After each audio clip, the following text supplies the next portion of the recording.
ओम नारायण नारायण नारायण नारायण। सभी मित्रों को Ram Ram. Bhool Bhulaiyaa 2 directed by Anees Bazmee. Film के राइटर है आकाश कौशिक और डायलॉग्स लिखे हैं फरहाद सामजी और आकाश कौशिक ने। हालांकि फिल्म में वो फरहाद सामजी वाला टच कुछ ज़्यादा मुझे देखने को नहीं मिला।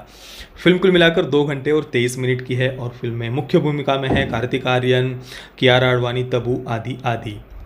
देखिए, आज सुबह मैं थिएटर में बिल्कुल यही सोच कर गया था कि भाई आज मैं परेशान होने वाला हूँ, बिल्कुल ही डिसअपॉइंट होने वाला हूँ, यही सोच कर मैं थिएटर में गया था। एक तो मुझे भूल भुलैया 2 का ट्रेलर कुछ खास पसंद नहीं आया था। दूसरा, पिछली फिल्म के साथ में इसका कोई कनेक्शन नहीं है। अक्षय कुमार को यहाँ पर नहीं लिया गया, कार्तिक आर्यन को लिया गया है। और जैसा कि हमने देखा है, बॉलीवुड की ज़्यादातर फिल्म सीरीज़ अगर आप देखेंगे, कुछ इक्का दुक्का एक्सेप्शंस अगर हम छोड़ दें, तो ज़्यादातर बॉलीवुड की जितनी भी फिल्म सीरीज़ है या जो सीक्वल्स वगैरह आते हैं, उनका पिछली फिल्मों के साथ में कोई कनेक्शन नहीं होता। वो कोई खास ऐसा कैरेक्टर वो डेवलप कर रहे हो, कोई मेहनत की हो उन कैरेक्टर्स को, कहानी को आगे बढ़ाने में, ये हम नहीं देखते हैं। पिछली फिल्मों के साथ उनका कोई कनेक्शन होता नहीं है। बस वो जो एक ब्रांड तैयार हो गया है, जो एक नाम लोगों के मन में बसा हुआ है, पसंद है, उसका यूज़ बस अगली फिल्मों के लिए किया जाता है। ये हमने ज़्यादातर देखा है और इस कारण से फिल्म से मेरे वैसे भी कोई एक्सपेक्टेशंस नहीं थे कुछ खास ऐसा। बस परेशान होने जा रहा हूँ यही सोचकर मैं गया था। और एक कारण ये भी था फिल्म के लिए कोई उत्सुक ना होने का कि फिल्म के डायरेक्टर अनीस बज़्मी हैं, जिनकी पिछली 2-3 फिल्में अगर हम देखें, जैसे कि वेलकम बैक, मुबारका, पागलपंती, जिसमें से एक मुबारका को अगर हम छोड़ दें, वो ठीक ठाक थी, मतलब वन टाइम वॉच थी। पर वेलकम बैक और पागलपंती, ये दोनों फिल्में सच में बहुत बहुत ज़्यादा निराश करने वाली थी। तो उस कारण से इस फिल्म से भी मेरे कोई खास ऐसे एक्सपेक्टेशंस नहीं थे। और जब मैं आज सुबह फिल्म देखने के लिए गया तो शुरुआत भी लगभग वैसे ही हुई। हालांकि फिल्म के फर्स्ट हाफ को मैं बिल्कुल ही डिसअपॉइंट करने वाला तो नहीं कहूँगा। फिल्म चलती जा रही थी और मैं देखते जा रहा था। फिल्म ने कुछ खास ऐसा मुझे हंसाया नहीं और ना ही कुछ ज़्यादा परेशान किया। ठीक था, मतलब वैसे भी पता ही था कि भाई फिल्म कुछ खास नहीं होने वाली है, इसलिए शायद उस कारण से फिल्म ने मुझे कोई ज़्यादा डिसअपॉइंट नहीं किया। पर कुछ कुछ सीन्स ऐसे थे जो बहुत बहुत ज़्यादा बचकाने थे। इतने बचकाने थे कि उन पर हंसी भी नहीं आ रही थी। जैसे कि एक सीन में संजय मिश्रा, राजपाल यादव, इनके जो कैरेक्टर्स हैं, संजय मिश्रा जी ने यहाँ पर एक लालची लोभी पंडित जी का कैरेक्टर प्ले किया है। तो ये सारे हवेली में घुसते हैं और वहाँ पर अपना टाइम आएगा कि धुन पर हवेली में वो कुछ खोज रहे हैं। अब ये स्पॉइलर फ्री रिव्यू है तो मैं ज़्यादा कुछ कहानी वगैरह आपको बताऊंगा नहीं। तो ये अपना टाइम आएगा कि धुन पर वो वहाँ पर खोज रहे हैं। वो सीन इतना बचकाना था, सिली था, कि उस पर सच में हंसी भी नहीं आ रही थी। और ऐसे और भी कुछ सीन्स है फिल्म में जिनमें एक तो कोई सेंस, चलो सेंस की बात छोड़ ही देते हैं, पर वो बहुत ज़्यादा बचकाने थे, यही मैं कहूँगा। पर इसका मतलब ऐसा नहीं कि फर्स्ट हाफ ने मुझे कोई बहुत ज़्यादा डिसअपॉइंट किया। ठीक ठाक था, मतलब मैं देख पाया। और फिर उसके बाद सेकंड हाफ में आने के बाद शुरुआत में तो कुछ हॉरर कॉमेडी वाले सीन है। फिल्म थोड़ा सा हमें कुछ जंप स्केयर्स के द्वारा डराती भी है। थोड़ी बहुत कुछ सीन्स में हमें हंसी भी आती है सेकंड हाफ में जाने के बाद में। और फिर फिल्म का जो एंडिंग था वो अच्छा था, वो मुझे पसंद आया। जो एक ट्विस्ट एंडिंग में दिखाया है वो अनएक्सपेक्टेड था। हालांकि उसने मुझे कोई बहुत ज़्यादा सरप्राइज़ नहीं किया, क्योंकि ऐसे सिमिलर थोड़ी बहुत मिलती जुलती कहानी इससे पहले कुछ फिल्मों में हम देख चुके हैं। पर फिर भी वो मैंने एक्सपेक्ट नहीं किया था। शायद मैं फिल्म के बारे में ज़्यादा कुछ सोच ही नहीं रहा था। अगर सोचता तो शायद वो मन में आ भी जाता पहले। पर मैं आज जब मैं फिल्म देख रहा था तो वो मैं प्रिडिक्ट नहीं कर पाया था कि एंडिंग में ऐसा वो कुछ ट्विस्ट दिखाएंगे। तो वो एक एंडिंग का जो ट्विस्ट था वो अच्छा था। ओवरऑल अगर पूरा फर्स्ट हाफ सेकंड हाफ पूरी फिल्म का अगर मैं मेरा एक्सपीरियंस बताऊं तो फिल्म हमें डिसअपॉइंट नहीं करती है, परेशान नहीं करती है। और बिना कुछ ज़्यादा सोचे बस एक बार अगर आप देखना चाहते हैं तो देख सकते हैं। पर फिल्म से कोई एक्सपेक्टेशंस बिल्कुल भी मत रखना। जैसा पिछली फिल्म थी वैसा कुछ एक्सपीरियंस ये फिल्म आपको देगी, तो वैसा बिल्कुल भी नहीं है। पिछली फिल्म के 10% भी ये फिल्म आपको वैसा कोई एक्सपीरियंस नहीं देने वाली। पर बिल्कुल एक इंडिपेंडेंट फिल्म की तरह अगर आप इसको देखने के लिए सोच रहे हैं तो शायद फिल्म आपको उतना निराश नहीं करेगी। पिछली भूल भुलैया में डायरेक्टली कोई घोस्ट भूत वगैरह नहीं दिखाए थे। वहाँ पर मानसिक स्वास्थ्य, एक मल्टीपल पर्सनैलिटी डिसऑर्डर जो कहा जाता है, सबकॉन्शियस माइंड की ताकत, उस पर पहले पार्ट में फोकस किया गया था, जो यहाँ पर नहीं है। यहाँ बिल्कुल ही रियल घोस्ट वगैरह वाली वो बात लेकर के आ गए हैं।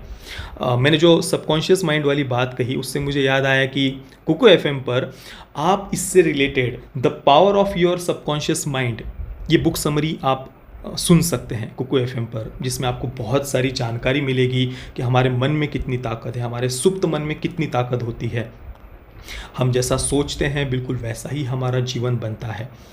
तो ये विचारों की ताकत के बारे में इसमें आपको काफ़ी सारी जानकारी मिलेगी। और केवल यही नहीं, कुकू एफएम पर 1000 घंटों से भी ज़्यादा की कंटेंट लाइब्रेरी अवेलेबल है। और कुकू एफएम भारत के सबसे बड़े ऑडियो बुक प्लेटफॉर्म्स में से एक लीडिंग ऑडियो बुक प्लेटफॉर्म है, जिस पर motivational, biography, romantic, horror, thriller, crime, drama, comedy, social, cultural, धार्मिक, ऐसे कई सारे अलग अलग जोनरा में कंटेंट अवेलेबल है, और वो भी अलग अलग भारतीय भाषाओं में, और साथ में ही आप इंग्लिश में भी उन्हें सुन सकते हैं। और भारतीय संस्कृति और इतिहास से जुड़ा भी ढेर सारा कंटेंट कुकू एफएम पर आप सुन सकते हैं, जैसे कि रामायण, महाभारत, चाणक्य नीति आदि आदि का सार। और सबसे खुशी की बात यह है कि कुकू एफएम एक proudly made in India app है। मैंने डिस्क्रिप्शन में इस ऐप के डाउनलोड की लिंक दी हुई है। उस लिंक के थ्रू अगर आप इस ऐप को डाउनलोड करेंगे तो पहले जो 250 यूज़र्स होंगे, 250 यूज़र्स होंगे, उन्हें कुकू एफएम के ईयरली सब्सक्रिप्शन में 50% का डिस्काउंट मिलेगा। सब्सक्रिप्शन 399 रुपये का है, तो आप इस लिंक के थ्रू अगर ऐप को डाउनलोड करेंगे तो मात्र 199 रुपये में ही आपको कुकू एफएम का सब्सक्रिप्शन मिलेगा। तो नीचे डिस्क्रिप्शन में लिंक दी हुई है, उस पर क्लिक करके आप कुकू एफएम को अवश्य डाउनलोड करना। तो हम बात कर रहे थे कि भूल भुलैया 2 में रियल घोस्ट वगैरह दिखाए गए हैं, जो एक प्रकार से पिछली जो फिल्म थी भूल भुलैया 2007 की, उससे भी एक स्टेप पीछे जाना हुआ, ऐसा मुझे लगा। हालांकि एक बात मुझे थोड़ी पसंद आई। देखिए, अब एक जुड़वा बहनें फिल्म में दिखाई है, कौन है क्या है वो आप फिल्म में ही देखिए। पर एक जो उनमें से एक जो अच्छी बहन है, उसे अपने पिता के साथ में मंदिर आदि में जाते हुए दिखाया है, और जो निगेटिव कैरेक्टर है उसे काली विद्या, काला जादू, टूना टोटका वगैरह करते हुए दिखाया है। तो ये एक बात मुझे अच्छी लगी कि जो पॉजिटिव कैरेक्टर है, अच्छी बहन है, उसे पिता के साथ मंदिर आदि में पूजा आदि करते हुए दिखाया है। और हमारी संस्कृति में तो वैसे भी टूना टोटका, काला जादू आदि इसे निषिद्ध माना गया है। और इवन भगवान शिव जी ने तो, मैंने इससे पहले भी आपको बताया हुआ है कि भगवान शिव जी ने तो यहाँ तक कहा है कि जो काला जादू, टूना टोटका आदि करते हैं, उन्हें तो हज़ारों योनि तक मनुष्य जन्म तक नहीं मिलता है।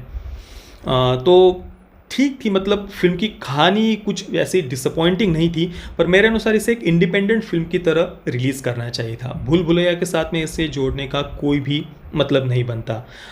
एक राजपाल यादव, उनका कैरेक्टर यहाँ पर थोड़ा सिमिलर लगता है, और एक मंजुलिका नाम का जो एक भूत है, पात्र है, वो बस एक नाम सिमिलर है। इसके अलावा तो दोनों फिल्मों में वैसा कोई भी कनेक्शन नहीं है। अब परफॉर्मेंसेस की अगर हम बात करें तो देखिए, अक्षय कुमार की जगह तो कार्तिक आर्यन बिल्कुल भी नहीं ले पाए हैं, पर अपने तरीके से उन्होंने अपने कैरेक्टर को न्याय देने का प्रयास किया है।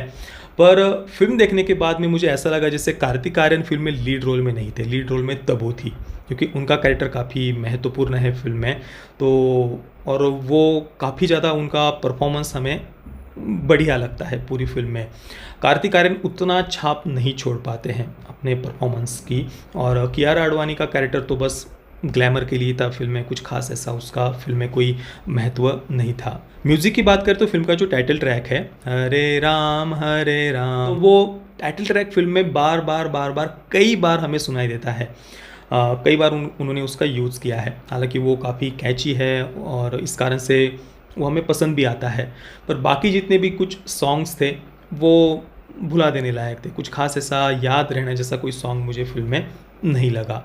ओवरऑल फिल्म की प्रोडक्शन वैल्यू बढ़िया थी, डायरेक्शन भी अच्छा था। डायरेक्टर जो कहानी वो दिखाना चाह रहे थे, बताना चाह रहे थे, वो ठीक ठाक हमारे सामने प्रस्तुत कर पाए हैं। पिछले भूल भुलैया, पिछले पार्ट में जो कई सारे सीन्स जिन्हें आज भी हम याद करते हैं, वैसा कोई यादगार ऐसा कोई सीन यहाँ पर भूल भुलैया 2 में वे नहीं क्रिएट कर पाए हैं। वैसा कोई एक्सपीरियंस भूल भुलैया 2 हमें नहीं दे पाती है। पर ठीक ठाक थी, एक टेक्निकली वेलमेड फिल्म है, अच्छे खासे बजट और प्रोडक्शन वैल्यू के साथ में बनी हुई फिल्म है। तो बिना किसी एक्सपेक्टेशंस के आप अगर एक बार देखना चाहते हैं तो देख सकते हैं। मैं भूल भुलैया 2 को दूंगा 6.5 out of 10 stars. Parental guidance की बात करें तो फिल्म में कोई सेक्स, न्यूडिटी, वायलेंस नहीं है। एक lip to lip kissing scene है। सेंसर बोर्ड ने फिल्म को यूएस सर्टिफिकेट दिया हुआ है।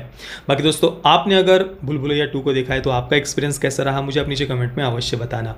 और हाँ, कुको एफएम को डाउनलोड करना बिल्कुल भी मत भूलना। मैंने नीचे डिस्क्रिप्शन में उसकी डाउनलोड लिंक दी हुई है। ये वीडियो देखने के लिए आप सभी मित्रों का बहुत बहुत धन्यवाद। जय श्री राम, वंदे मातरम।